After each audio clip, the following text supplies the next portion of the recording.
should we join the Zoom link after you hit record so that it looks Oh, like man. you're being invited into a conversation? No, I already hit record. We're recording right now. Can we edit that out then, or should No. we? No, the best thing you can do is be quiet so I can do the introduction right now. Take it away. Welcome to episode 7 of Tales from South Provo podcast. We got Jer and Al. Short for Jeremy and Alex. True. All right, welcome guys. It's been a while. Been a real pleasure. It's a pleasure to be here.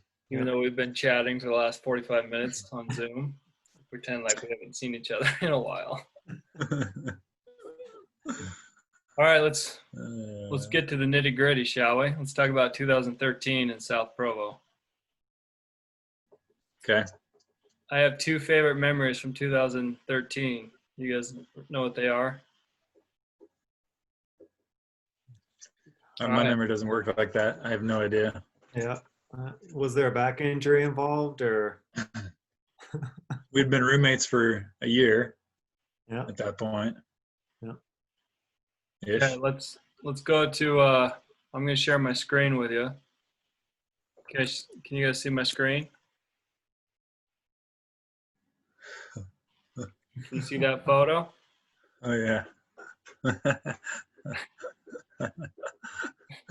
I know where this is going.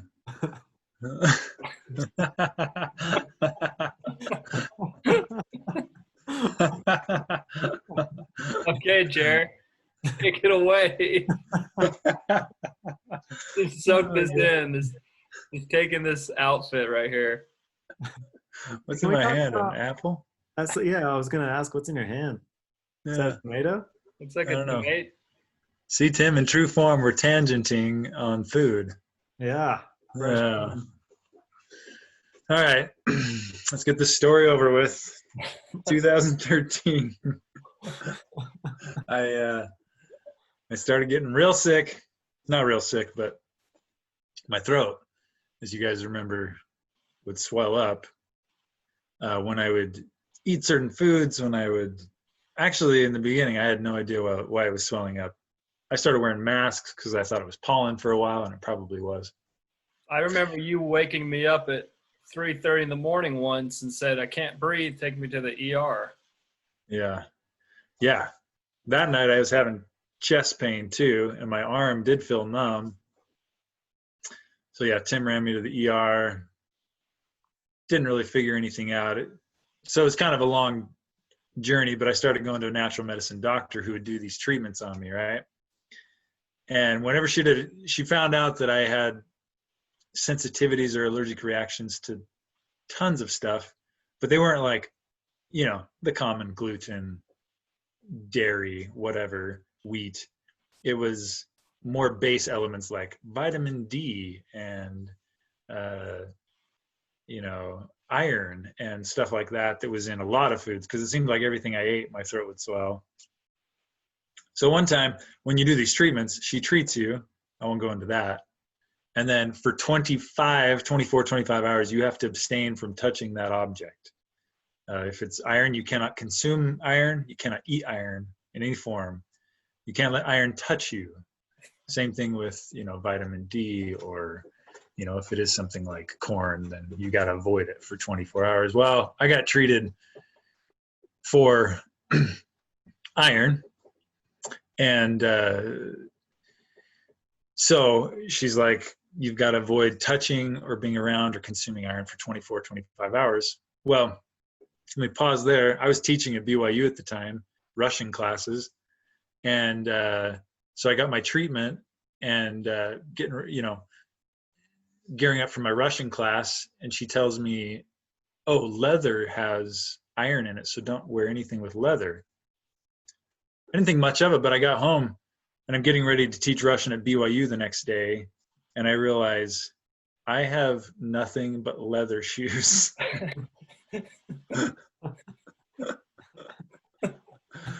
To compile, to make it more complex, my supervisor, professor, was planning on observing me that day and giving me feedback on how I teach. And so I am racking my brain, looking all over. I'm asking people for shoes that don't have leather on them. Turns out not many shoes are made without leather, and I didn't have any. So last resort, as you saw in the picture, all I had was aqua socks. So I came up with an outfit. Couldn't wear a belt, hence you see my shirt is untucked and covering where I would wear a belt. That was pretty much the best ensemble I could come up with to teach at Well, BYU. Did Jared, not wear leather. another thing too is normally you're supposed to wear slacks, right? Like jeans are frowned upon, but didn't you try on the aqua socks with slacks? This looked ridiculous. Yeah, I never teach without slacks, but yeah, slacks with aqua socks looked ridiculous. And yeah, basically that was the best I could come up with without looking like a fool. Turns out she didn't come to observe that day. I feel like it was a blessing. Ooh, yeah, little tender mercy. Little Oh tender my nurse. gosh. I remember dying when you came home dressed like that. Oh yeah. All right. Let's All right, good warm up. Thanks, Tim. let's Well pulled. talk about now that we're on the subject of wardrobe.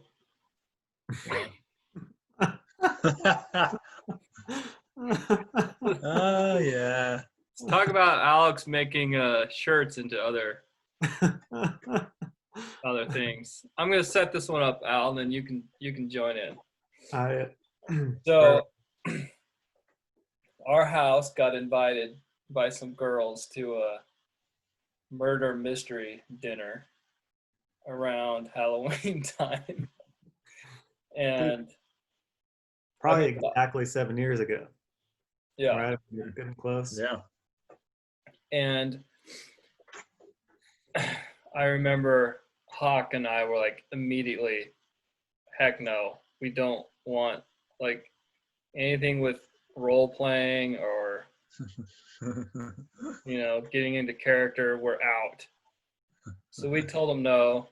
And I don't know if Alex was just nice or if he's into that LARPing stuff or what. But Alex said yes, and he agreed. That was all that had crossed my, like, in my brain. It was like, I'm out. I don't want to go. Alex is nice. He said he'd go, and then you can take it from here, Al. I can't remember exactly what was going through my mind, but probably mostly just feeling bad, like they put all this work into or money if they bought it, and just I was feeling like I don't know if anybody's gonna do this, so I guess maybe I will. I don't know, maybe something like that. Anybody from our house. There ended up being a ton of people there, but just from our house. Yeah, so it's like maybe a week before Halloween or something. Scrolling on Facebook, and I think Gentry in the wards posted a picture of having gone to one of these like murder mystery dinner things. And I noticed that she was wearing like a pirate costume. And I was like, oh my gosh, of course we're going to be dressing up for this. So I text Carly, who's the one that invited our house to go. And I'm like, hey, Carly, are we dressing up for this, for the murder mystery dinner? She's like, yes, exclamation point. So. Oh, Al. Also, it was a masquerade, right? Wasn't that like explicit? That's right. Yep. It was a masquerade. That's masquerade right. Ball. Yep. Forgot about that. Yeah. So, I thought about it for a second after she texted back, but then I kind of forgot about it until day of. I'm like, ugh, I didn't come up with a cool costume, so I'll just do what I do every year, and I'll just go to my parents' house and grab the M&M costume that I always wear. It's easy, just slip it on over whatever you're wearing. So I go get that. We had no accompanying mask for the M&M costume, so I had to make one.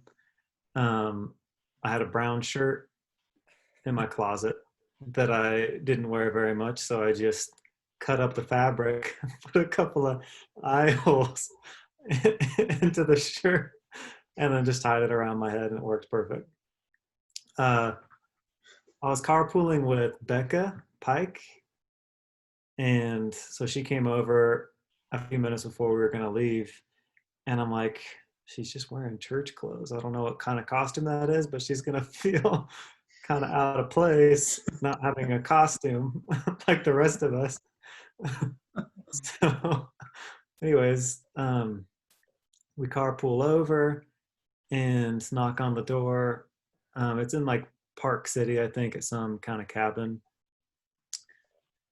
And the person who opens the door is in like full on evening wear with like this super fancy mask. And it was at that point where I realized dressing up was not like costumes, it was like a fancy ball masquerade kind of thing. And and I think, I mean, all of us had these like characters, right? Like part of these murder mystery dinners is you get like a character assignment. And oh yeah, you already explained that, Tim. And so I got to act like this eccentric scientist guy. So maybe that was kind of fitting that I had this M&M costume instead of a tuxedo. Oh, I was like, how does an M&M correlate with the scientist? A lot of science goes into those M&Ms, I've heard. Yeah, exactly. So you ended up being the murderer, right? Yeah, right. The big reveal at the end. I was trying to like talk to as few people as possible, just because I'm not much of a role player. I didn't have any kind of like accents or anything like some of the people there did, and so I'm just like, I don't know, just talking about whatever in a conversation, but not really trying to get to like figure out who the murderer is. Um, but yeah, the big reveal at the end, like I'm the murderer, and so all eyes on me just made me even more uncomfortable. Oh my gosh, dude. When you came back and told us, I was dying. I was the whole time I'm picturing people in like tuxedos, prom dresses, all fancy with their fancy masks, and you show up looking like the fifth Teenage Mutant Ninja Turtle. Of all the M&Ms, you were brown. Like that's my favorite. Like you had a Teenage Mutant Ninja Turtle mask, and everyone else had the masquerade mask. So awesome. And you had a big M on your chest, right? Yeah. And you were the murderer. You're like, I was telling you guys the whole time. Yeah, it was pretty embarrassing, but good time. Okay. That story will live on for eternity, man. Never gets old. Speaking of your brown M&M suit, I think we should talk about other brown stuff. So, Alex, let's hear about you and your brother sharing the laundry. I should have him listen to this podcast, in case he remembers the details differently, but or if he even remembers the story. But yeah, all growing up in Pleasant Grove, my brother and I we're a month apart in age, and so we've always just ever since my parents got married, we've shared bedrooms, and for a lot of that, we even shared like laundry baskets. We would just do our laundry together, and I don't remember exactly how old I was, probably like 10 or 11 or 18, something like that.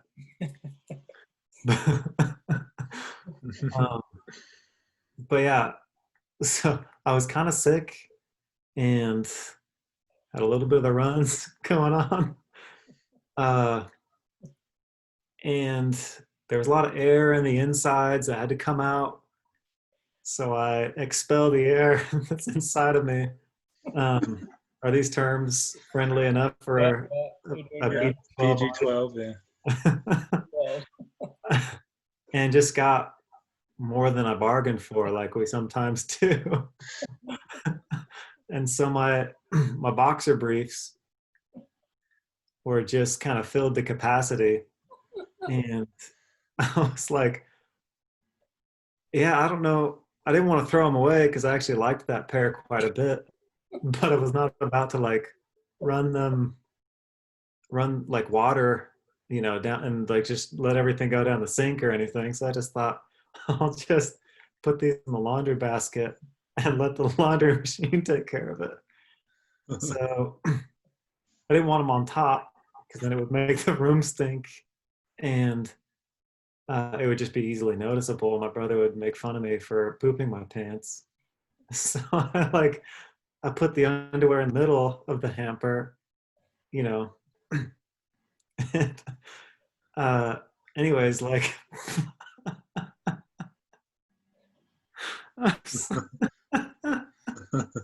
hey Al, like, yeah. the first time you told me this story, you used paste picante as a description. That's right. That's exactly what it looked like. And during that time of my life, I did eat a lot of paste picante. Uh, so it makes sense. uh, yeah, so I stick the boxer briefs in the middle. Like 3 days later, I forgot about it. I think I was feeling good and wasn't sick anymore or whatever. But it's like a Saturday morning, and that was like when we had to do our laundry. And again, I wasn't even thinking about it, but I hear from our bedroom, my brother at like top of his lungs, Alex. Oh, whoa, what's he mad about? uh, oh my gosh. Alex, did you shiz your pants? I was like, oh yeah. Because it's all over my hand. Oh man. You just grabbed the laundry. Just by chance. You just picked the right spot, huh? Uh, Oh my gosh. Oh, freak. All right, all right. I got another one. I got another screen share for you guys. I'm excited for this one. Watch this, Jer.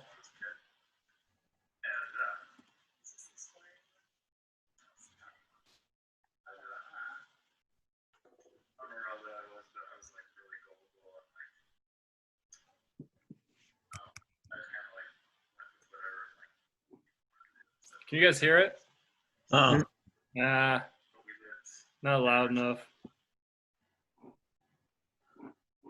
What am I saying? I don't remember. Once I recorded you telling a story of growing up in Portland when your friend, Oh, when you were gullible and you just go along with whatever, and you got the raw end of the deal on that one. yeah. You want- You want me to retell it? Yeah, you tell it. All right. I don't remember how old I was, but I grew up in a town called Gresham, Oregon, just outside of Portland. I was a very gullible kid, very people pleaser type of kid. And my friend, who was a year older than me, yeah, so I had friends that took advantage of that, and they'd be like, this kid will do. This kid will kind of do whatever we want him to. I think they realized that over time because I was just happy to be there and have friends, I didn't care. And this isn't the swearing one, right? Remember that story, the bikes and the swearing? There's a couple stories where I did stuff just to appease these guys, but one time my friend was in the middle of the day. I don't know how old I was. maybe like 6. What did I tell you in the original story, Tim? I don't remember. I don't know. I was a little, maybe 8. I don't know.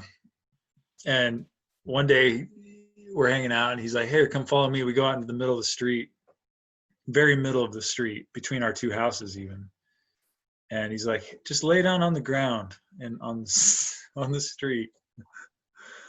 I was like, "Why?" I don't even know if I said why. I was like, "Okay." Just did it. He's like, "Hey, lay down on your back." Okay. All right.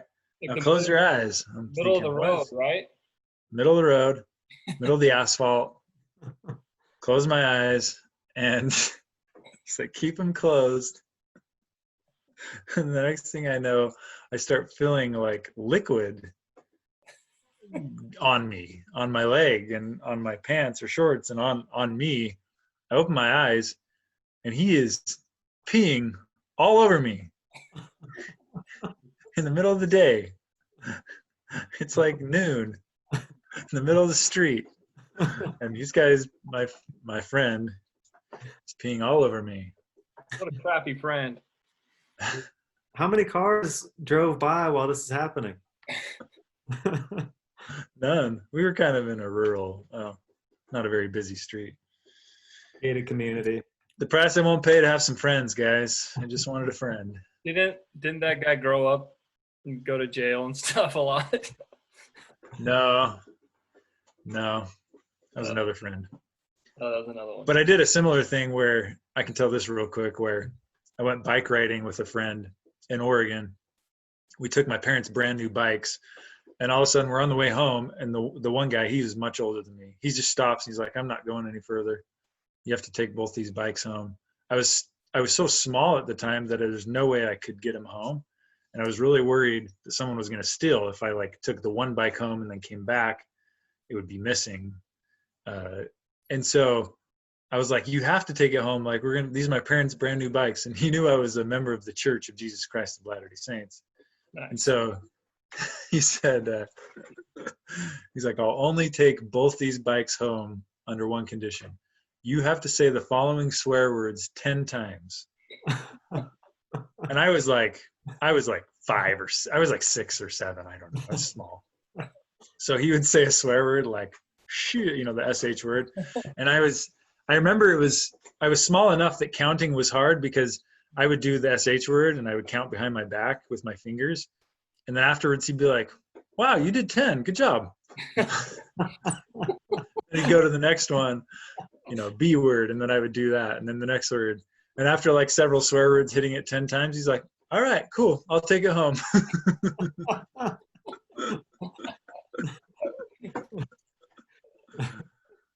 Good thing you're so good at counting, huh? Yeah, man. And before you turned 8, so that's good. I know. I figure if counting was kind of an issue, I was definitely younger than 8. So we're good. Nice. Okay. Al, you're up, man. Let's talk about the old folks home. Crowd favorite. If I get any of the details out of order, feel free to jump in. I was actually one of my favorite college jobs. I worked at an assisted living facility and just did maintenance. So I would clean people's carpets, fix sinks, that kind of thing. And we're in the break room one day, and one of my coworkers who was a CNA was telling me about another one of our coworker CNAs who this guy would like any CNA just help with whatever residents needed, including changing wardrobe. And this particular resident, anytime a CNA was helping with wardrobe, would just gently blow on their faces. So if they're close at all, she just kind of, I don't know if you can hear me blowing, but that was what I was trying to do. Pre-COVID, right? Yeah, pre-COVID. Yeah, this might have been like 2012, probably when I had this job. Um, yeah, and I actually never met this resident, so I can't violate any HIPAA with a name or anything. Otherwise, you know. Anyway, uh, another thing is all of the residents had their own little kitchenettes, you know, fridge, cooking area, microwave, blah blah blah, and families of residents would always bring stuff in, little snacks or whatever. And so this CNA guy is going to this resident's room to bring her in for lunch, and it looked like she had pudding all over her face and hands. So he's just thinking, because she was like hungry before lunchtime, so I'll just get her cleaned up before we head into the lunchroom. And so he's like, you know, got these like paper towels or whatever, and he's like cleaning her up, and she's like blowing on his face. And he realizes that it was not pudding, it was poop on her hands, on her face. So she's blowing. Oh, She, it's really sad, and we'll all get there. So I feel fine telling the story because I'll be there in 20 or 30 years or whatever. But she's just blowing poop into his face while he's cleaning her up. that is so bad. Oh man. I would have quit. Yeah, demanded a raise. Yeah. Oh man. Bathroom humor is pretty good, huh? Never gets old. Never gets old. Never gets old like Jeremy's frosted tip hairstyle from 1999. I'm bringing it back, man. That's right. Bringing it back. Your hairstyle and your webcam are from the late 90s, Jer. I don't know what the deal with my webcam is. Sorry. All right, Jer. Let's talk about. Oh, I forgot. I don't know if I told you guys. One of my themes for my podcast is we changed the names. Or let's see, the names have been changed to protect the guilty. So this next story is about someone, and I'm not going to use their real name. So we're going to call him TJ. Okay. All right. So, because I don't want to use his real name, Taylor. So let's use TJ. Yeah. Yeah. Good call. So he was studying for the bar. He just finished law school, and he was studying for the bar during the summertime. And he and I shared the master upstairs, and I guess he must have liked to go study in the basement because it was cool down there in the summer. Is that probably why he studied in the basement? Yeah. Yeah, probably. Your room was always so hot up there. Okay, Jerry, take it away, man. So one day, and I didn't even know, I don't recall ever seeing Taylor that morning, but I was getting ready to go to work and kind of in a hurry. I'd been in the bathroom doing my hair, so I took my glasses off, set them on the vanity, and did my thing. Rushed out the door. Well, I kind of ran up the stairs and went out the door pretty quickly. As soon as I got out the door, within seconds, I realized, I forgot my glasses in the bathroom when I was doing my hair. So I run back down to my bathroom, which is next to my bedroom in the basement.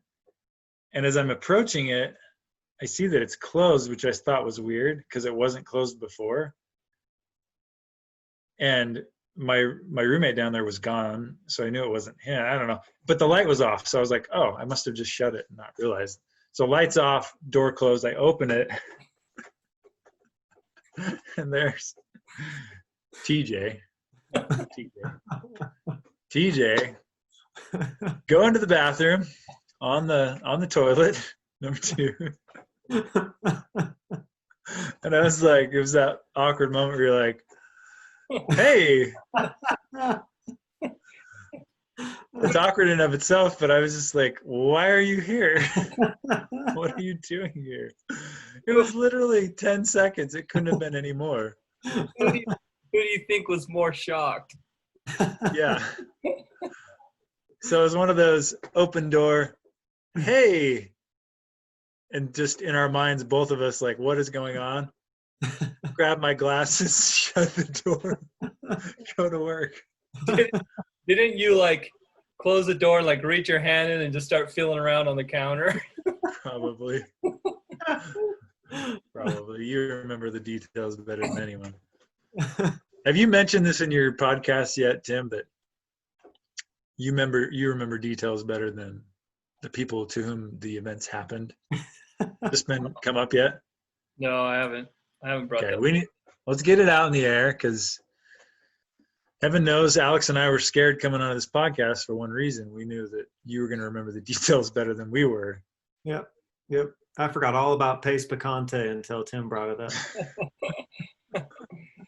Yeah, I don't remember everything, but if it's a funny story, I remember everything about it. Yeah. So that just reminded me of a story, Jerry, your story about TJ. So a year and a half ago, I went to Australia and New Zealand. Mm-hmm. And we're in New Zealand. And New Zealand has the most pristine, amazing public restrooms. Like, you know, we might have some honey bucket or something around here, but over there, it's like they're all automated. They have voices that talk to you. They play music. Like when you shut the door, they sense that you're in there and they start talking to you, and they'll play music, relaxing music and whatever. Yeah. So we stopped at this lake, and everyone's taking pictures, you know, pretend like it's the most amazing thing they've ever seen, even though there's like 10 lakes in Utah that look just like it. Could have saved a couple grand, just went to the UNs, but whatever. I remember you said that when you got back. You're like, it's nothing better than Utah. Yeah. But we spent $3,000. Basically every trip I go on, Switzerland or wherever, I like to cheapen the experience. All my friends say, well, it could have saved a couple grand, just drove up Provo Canyon. Anyway, so people are taking pictures and they went on a walk to see this cool tree.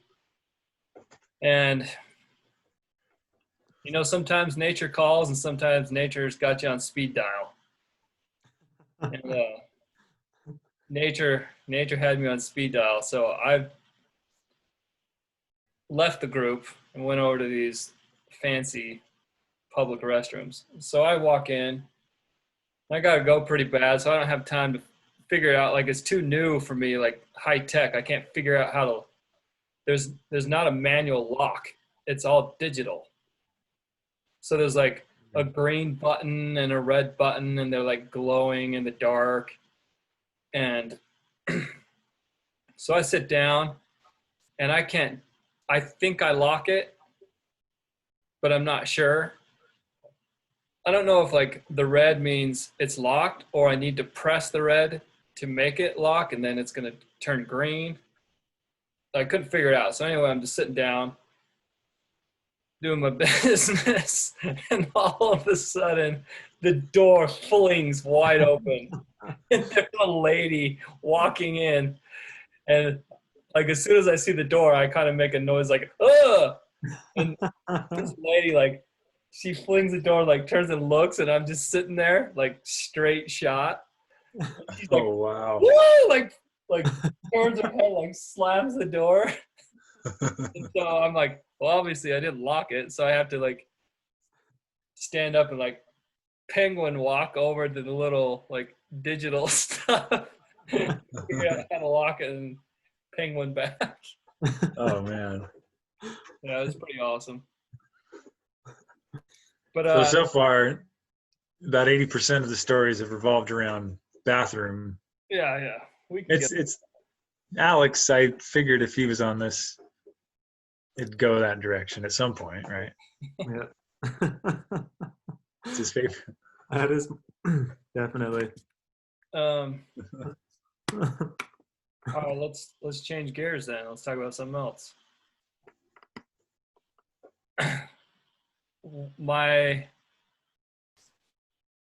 I think both of you are pretty funny, pretty witty dudes. And my favorite example when I tell people about Alex that I think he's funny and witty is his new skin interview. Yes. Yes. I agree with that 100%. Alex, I will say this. Alex is more witty than I am on a more consistent basis. And he's still not even close. If we weren't being recorded, I guarantee you would say something, Alex, that would catch me so off guard that I would do a legitimate LOL for like a minute or two straight. Not even fun. Not even joking, man.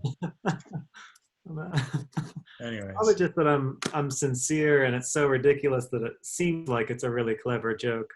That's probably what it is.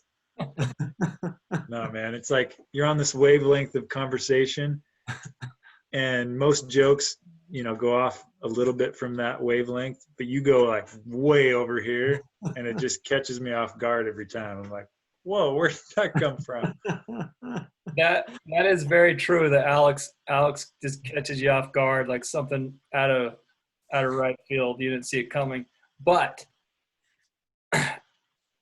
Alex is genuinely witty, but there is one time where you were sincere and it was ridiculous. Yeah. I remember that one. About Jer? Yeah. It lives on to this day. When, You can tell that one, Tim. yeah. I want Alex to tell. I'll tell that. So the three of us are sitting at our house in South Provo, and Alex is trying to cover something with saran wrap and having quite the troubles with it. Of like the plastic like sticking to itself and not being able to unstick it and wrap it around the thing. And I'm just standing there next to him watching him struggle. And I'm like, Alex, just do it like this. And I showed him like some technique of like, you do this, wrap it around, and then you like cut it. And he says in this like pouty, sad voice, well, why don't we just give my shot a try next time?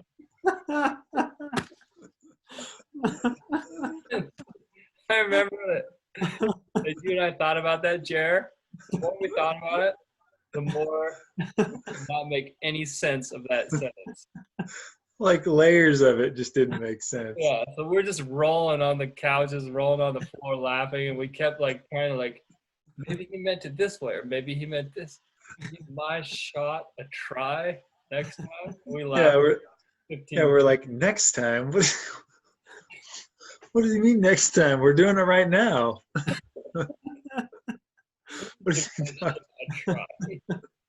Give my shot a try. All right, Al, tell us about New Skin.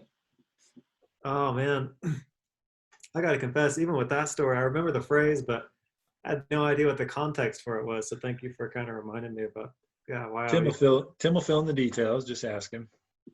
And yeah, and the New Skin thing also. That's another one. All the details are fading. I remember being in an interview with a guy, and they're asking me a bunch of questions, and I'm all like, I just get self-conscious in most things in life, and so I'm kind of just feeling nervous and hoping that they hire me for this job. I'm fresh out of college, and I'm pretty sure this was like, anyways, right after I'd like messed up my back, and so I'm like kind of in pain, but also self-conscious and don't remember pretty much any of the questions.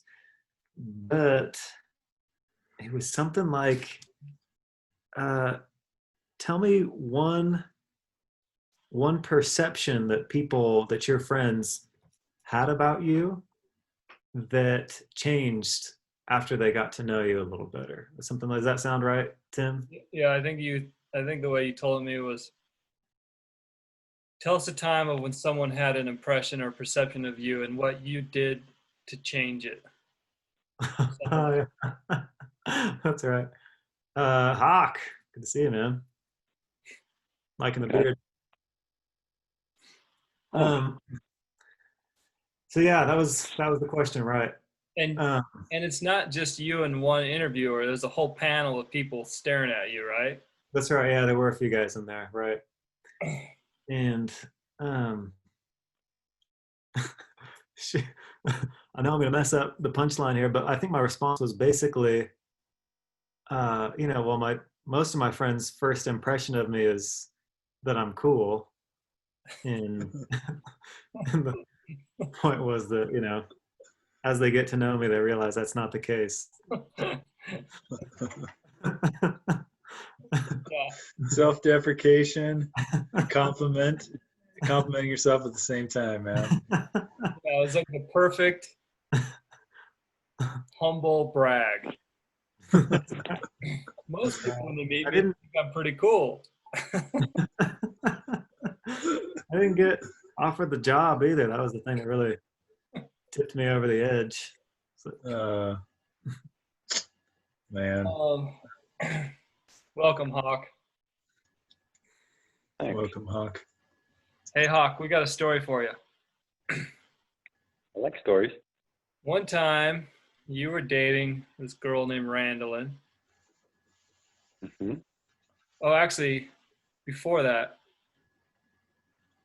before you ever met Randallin, we were trying to find tall girls for you. And Yeah. Mhm. I'm not a frequent Facebook user, so sometimes I get confused how it works. And we went to this BYU women's volleyball game, and we saw some girl who was like 6 feet tall, middle blocker or whatever. We're like, that girl's perfect for Hawk. We gotta set that girl up with Hawk somehow. So later, I was Facebook stalking her. You remember this? I'd take screenshots of her and I'd text you and pretend I was her. Yeah. But the first time that I ever Facebook stalked her, there's like the little search bar where you type in who you're searching. And right below that, I got confused. I typed her name in for the input field for your status update. So I typed in this random girl's name that I don't know. I've never met. I'm not friends with her. And as soon as I got ready to hit enter, I was like, oh crap, this is the wrong box. So I've done like 3 status updates in my life, so it was almost that time. And I always said that stalking girls for your friends is better because you get almost the same satisfaction and zero guilt. So anyway, later, Hawk, you met Randallin and you start dating, and then you guys start spooning in the front room and stuff like that. So Right. this one time, Jeremy and Alex and I are in the kitchen talking, and you and Randallin are in the other room watching probably some Lego movie or whatever. Is Randall listening, Hawk? Where's she gone? No, Uh, she's in the other room with our 1-year-old. oh, you're fine. I don't even know if you guys even knew what was going on, but carry on, Tim. I'm sure he's heard this since, but back then, Yeah. anyway, you guys are watching a movie in the front room, and there was some flatulence that was moderately loud. 60, 70 decibels. Yeah. And the angle from which it came and the seat from the wooden stool, anyway, it made a decent echo as well, with some reverberation through the house. Wood floors, you know. Yeah, wood floors. Not a lot of pictures on the walls. Yeah, not a lot of absorption. So anyway, after it happened, I look at the perpetrator. I'm like, I'm pointing to the other room, saying like, "Didn't you forget? There's a girl over there, like talking randomly over there." So I like do this point thing, and then Alex goes, "Oh, that could have been any one of us."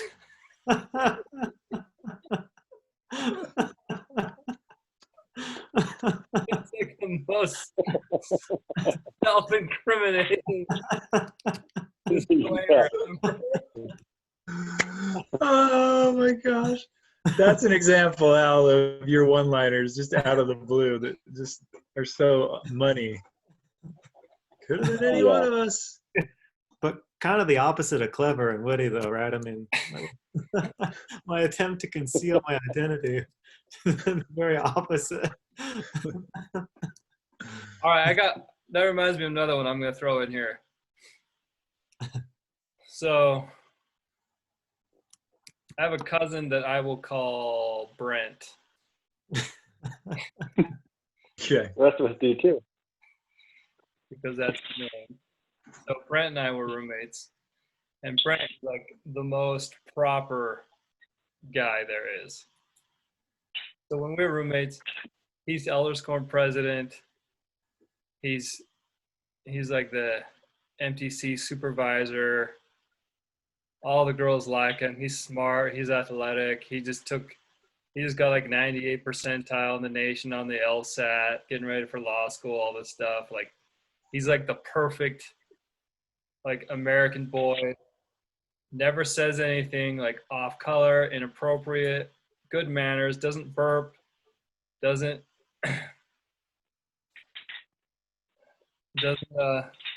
let his gas out in front of anyone, especially girls, but not anyone else ever. And so we're hanging out in my apartment, me and our friend Rachel DeFreeze. We're in the front room, and he's over in the kitchen, but it's all open.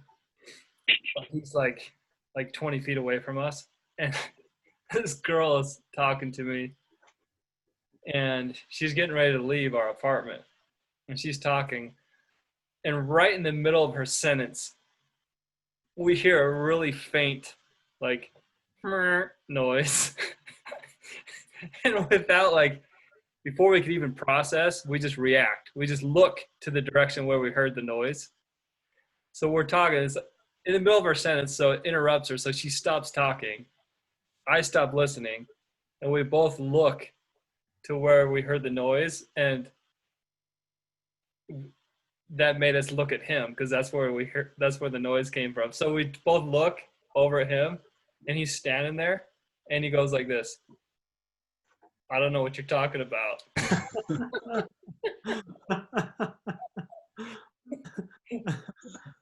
And I fell on the ground, and I laughed for probably 20 minutes. I was laughing so hard. That girl left our apartment, walked down 3 flights of stairs and out to another building, and she said she could hear me laughing the whole time. It's like the most self-incriminating thing ever. I wish we could capture on camera your laugh when it's a belly laugh. Yeah. That's not it, but And he said, I don't know what you're talking about, because no one even said anything. No one talked. All we did is just look at him. Would you look at that? would you look at that? All right. Should we do one more? Let's talk about our ping pong days.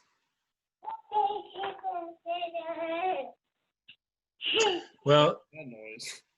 okay, maybe we can have a group discussion real quick because I remember it very vividly, but I'm trying to remember the teams. Was it? I know you were on the opposite side from me. You and I were Oh. teammates, Jer. We were teammates. Yeah. So we had this I ping couldn't pong remember. table, Yeah. and we had epic battles. We almost always played doubles, Mhm. and we didn't have as much space as I prefer because I like to serve from 20 feet away, but whatever. That's right. But this one night, the three of you wanted to play doubles, and I didn't want to. It was like 11:45, and Tyler was ready for bed because he always went to bed early, and Taylor was doing whatever, studying or something. And I remember I was laying on the floor in the front room, and you guys are like, "Come on, guys!" You guys are like, "Come on, Tim, we need one more. Let's play a quick game of doubles." I'm like, "I don't want to. I just finished my nachos, and I also want to go to bed." I just finished my midnight nachos. You guys are like, "Come on, just play. Come on." I'm like, okay, fine. So we go into the ping pong room, and Hawk and I had just come back from Arizona, where Hawk took me to some thrift store, Goodwill or something like that, and I bought these like brand new pair of Nikes, and today was the first day I was wearing them. And another thing, that was at the beginning of my Color Me Rad days. So earlier that day, Jess and I had met with some British lady from like the British consulate or something because we were trying to figure out how to set up our company in the UK. And we had talked about parkour for some reason. I don't know why or how it came up. We talked to this British lady about parkour. So that's the background. You guys can jump in whenever, but so Jerry, you and I were on a team and we were playing against Alex and Hawk. And Okay. Alex does his, like Alex plays tennis, or Alex plays ping pong like he plays tennis with his like full strokes and Two-handed backhand. two-handed backhand and crazy angles. So we're playing it. Alex is serving to me, and he reaches over, he leans forward and hits some crazy angle serve. So I have to lunge forward with my short, stubby arms to reach for it, and I whiff it. I miss it, and the ball just goes and hits the blinds for our window. So he aces me. And I'm like, dang! So I throw the ball back. So then he does his next serve, and he does it again, like even worse, like crazy angle. So I reach forward, lunge for it, whiff it. It hits the wall, and my momentum takes me like farther towards their side of the table. And for some reason, I always had this tendency to pick on Hawk just because he's 6'7" and he's massive. I could just punch him and hit him, and it didn't do anything to him. So Till we found out years later. yeah, I ruined his back. So anyway, in my mind, it's like, okay, you just got aced twice. You look like a moron. You're a little frustrated. You should probably take your frustration out on Hawk right now. And my momentum was already taking me towards their side of the table. So I just kept going. I just kept running over to their side of the table. And so I ran behind both of them. I ran past them. And because I was talking about parkour earlier with that lady, and I was wearing my brand new shoes, like when you're a kid and you get new shoes, you feel like you can run faster and jump higher. I don't know why, but in my brain, it was like parkour off the wall, and pounce on Hawk. So I jump up, and I guess in my mind I thought, wherever your foot is going to plant, there's going to be a stud right behind it. So I go plant my foot, and it just goes straight through the wall. And my foot goes through the wall. I fall and just smack the ground. So I'm laying on the ground. And all I remember after that is the three of you all ended up on the ground as well. And we're all just laying there laughing, wondering what the heck I just did. Now, did your foot get stuck for a little bit in the wall, and then you took it out? I think as I fall down, I had to kind of pull it out as I was falling. Yeah. Not like you were hanging there, but it kind of stuck in the wall, and then you fell, and it kind of pulled out with you as you went to the ground. Yeah. So it was like your foot was way above your head for a split second. I scuffed my new Nikes too. Well, and I will say that you mentioned being ornery, and I remember that we all knew you were kind of ornery to be there to begin with, and then you were getting increasingly fake ticked off because Alex was, hitting it real hard for you to return. So I think we could sense the annoyance from you climaxing to that point where you go to attack Hawk and take out your frustration, and then it just kind of comes back to bite you as you kick a hole in the wall and fall down. It's like that big. Stayed for a year and a half till Justin Knoll repaired it. Thank goodness for that Repair poster. I remember we put a picture over it whenever the landlord was coming to change the filter or something. Justin Knoll fixed it a week later. He just didn't paint it. He didn't paint, yeah. So we just had a massive sheetrock spot that didn't fit the rest. Yeah. Anyway, I don't know if you guys have any other your perspective on what the heck, because obviously you didn't know that I was thinking about parkour in my mind. So I can imagine you're like, why did Tim just go karate kick the wall? Yeah. And what I can't remember is if when you started running, because again, Alex was serving, so he was to my right and I was to the left, and he did that hard angle serve, and you lunged for it and then kept going, and because of the physicality, we'll say, of our relationship, I'm sure I plunged like this and covered up, and you just kind of went by me. And then it was wait, what? And then onto the ground. I remember that Tyler came downstairs and he thought a car ran into our house. The real ornery one. The real ornery one. Yeah. See, we always joke that when Tyler left, you filled his spot and you became the ornery one, the fake ornery one. We knew it wasn't real because you didn't have it before. You just started doing it after a few years of being roommates. So were you already starting the ornery, or were you legitimately just tired and ornery that day? No, I can't remember. I think Tyler was rubbing off on me even when he lived with me. I think I was getting a little taste of the fake ornery, and I think I kind of liked how it tasted. So I think I was going for it. Which reminds me, Hawk, you might not remember this. I don't think you were there, but there was one thing that I told Jeremy and Alex really tipped me over the edge. Just really got me fake ornery. And it was you.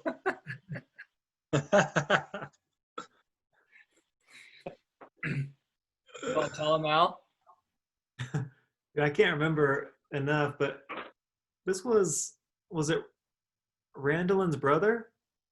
Or I'm trying to remember who where She it doesn't all came have a brother. from, but what's that? She doesn't have a brother. Who was it? It's Like a probably brother? What's that? probably her sister and husband. Maybe that's what it was. But Hawk came home one day with enough food to fill our entire island, like in that kitchen, with just like loaves of this fancy artisan bread, uh, 65 cans of beans, like just everything. And we'd like hit the jackpot. uh, and that's about as much as I can remember as far as like, food, but it's really Yeah. So Hawk, I think you were engaged to Randall, and you brought home all this like boxes of food. Like you were hooking us all up. It's like, look, guys, I just got us a ton of free food, and you left it on the island. And then the next day, me and Jeremy and Alex are sitting there looking at it, and we start looking at all the cans had been expired for like 4 years. And I said, They're all expired. nothing tips me over the edge like expired canned food. Oh, man. Awesome. That was like the peak of my fake Henri. Fake Henri. Was being ticked off that Hawk brought us all this expired food and left it on the island. Yeah.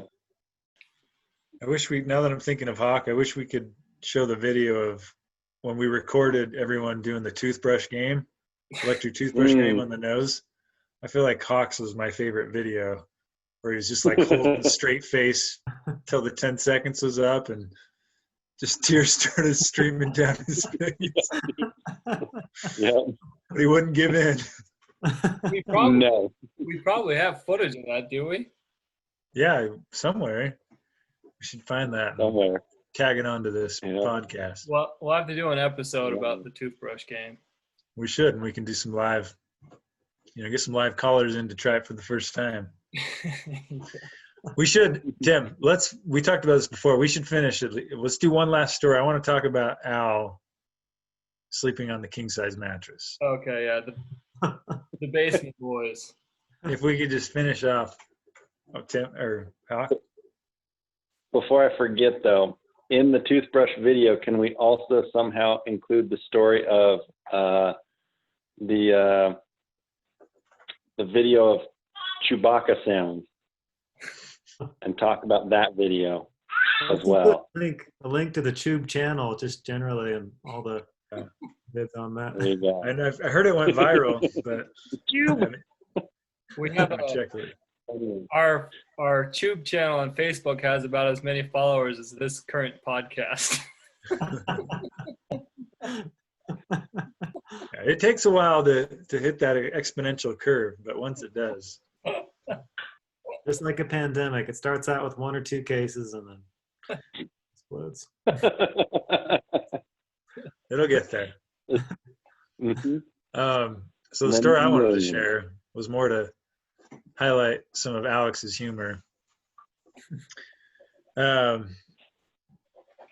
yeah, Alex and I lived in the basement for many years together.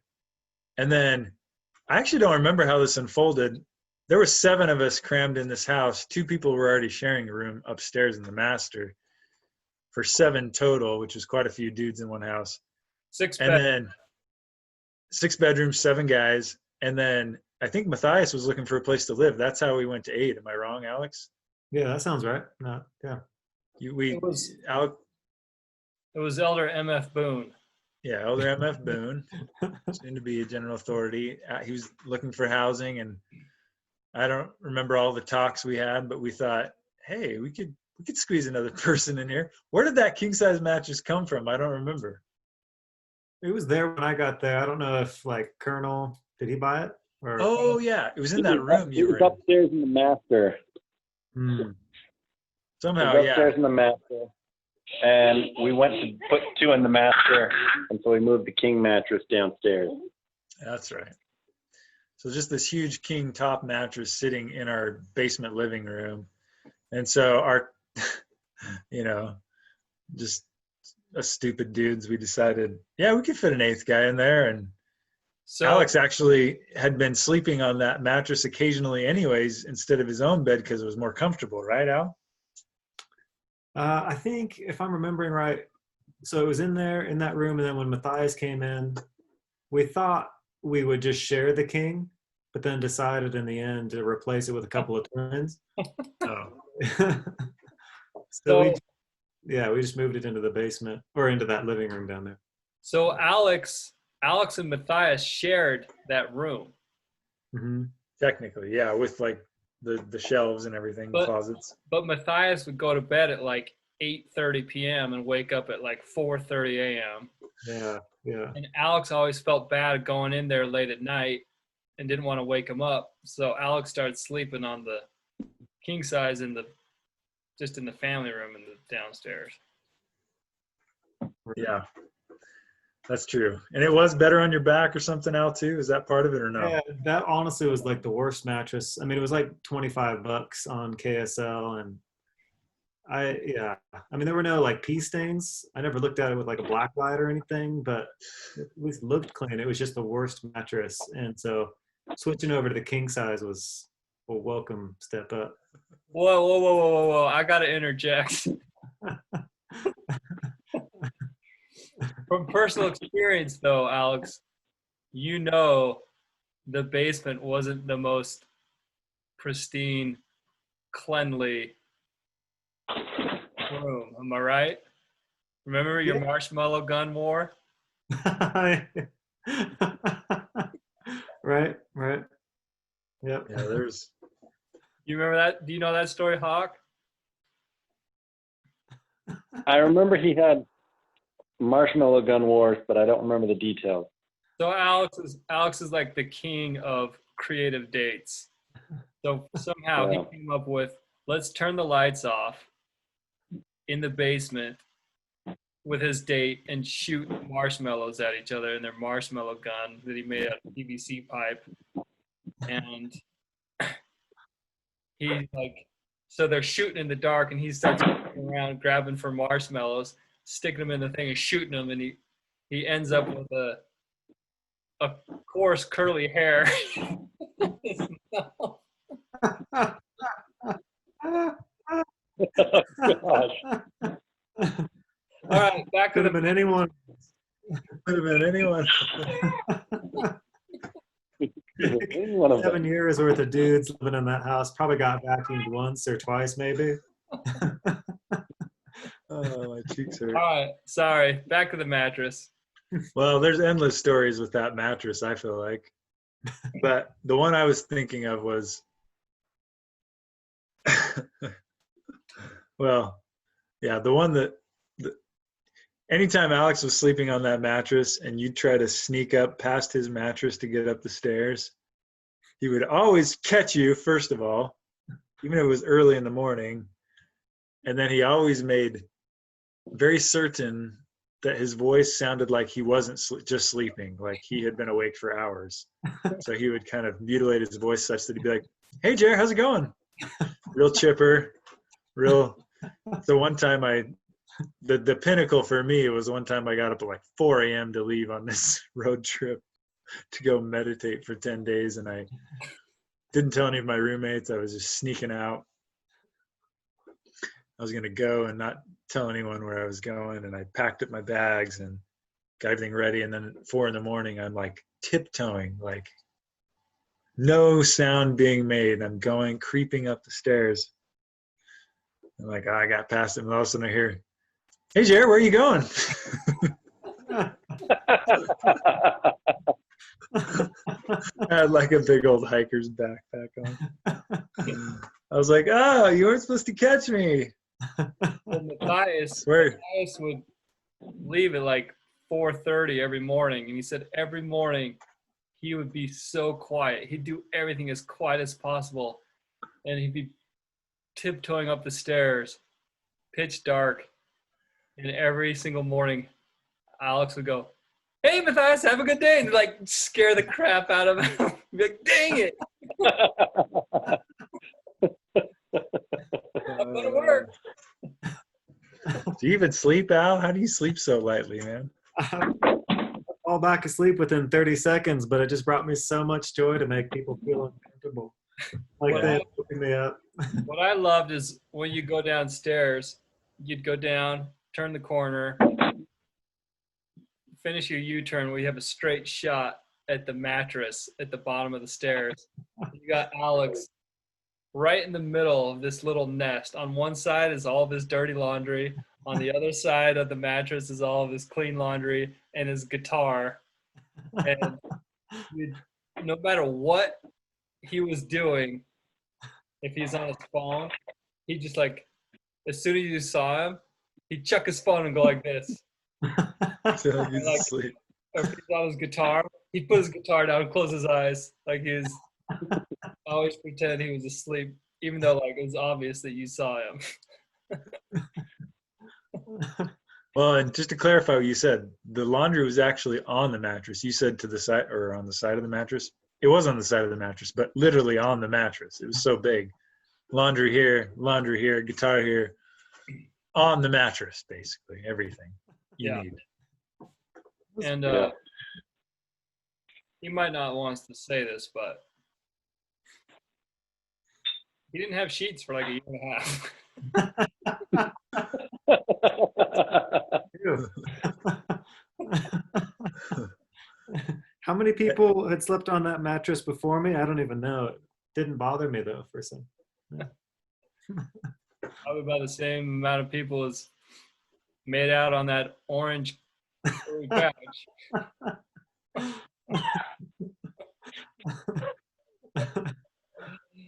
But those stories we'll save for another day.